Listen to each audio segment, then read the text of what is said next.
move this on to another thing we talked about as we were walking up here, and it's something that I found, I guess probably partly because of personal interest, is how much in today's world, today's economy, things like the arts, education, be it fine art, be it performance art, be it theater art, academically or otherwise, through CICs, not-for-profits, charitable organizations, is emerging as more important. It's emerging in signature. It's emerging in engagement.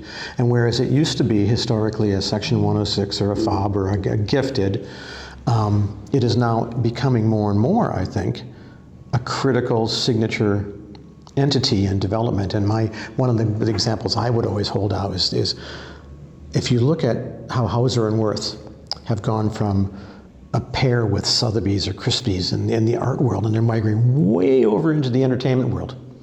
So they're immersive learning, they're immersive training. Yes, there's all those galleries with fine art and fine product, and they're selling as much as they can because they're a commercial entity. But their kids programs and their design programs, and how they're actually defining their new destinations by experience. Pace galleries, the White Cube galleries in London, and then your site gallery here. Yeah. You know, the arts engagement, immersive, cross generations. Yeah. Again, it's anthropology, it's human, and it's becoming a more important component, which I think is, it's not exemplar in terms of what new development should consider as engagement, but is certainly at the cutting edge of what possibly could be a new move.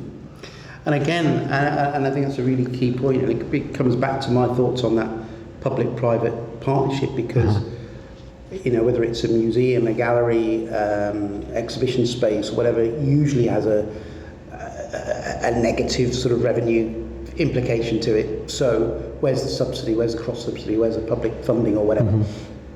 Not in all cases, but generally so.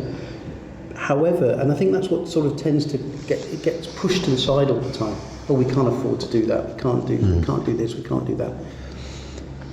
But you're absolutely spot on in terms of that whole cultural scene being what we come together for in the urban context. It's not necessarily about retail anymore.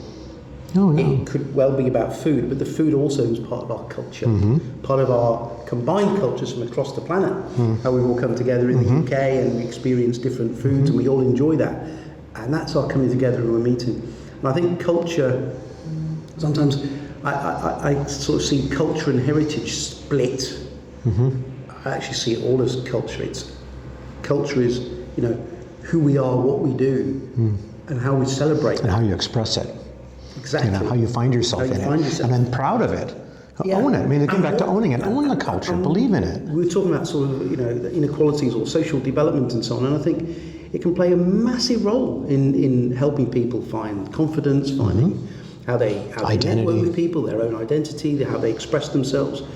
And I think, you know, that's got to be a big part of the mix going forward for what we do in our urban centres in terms of bringing the culture.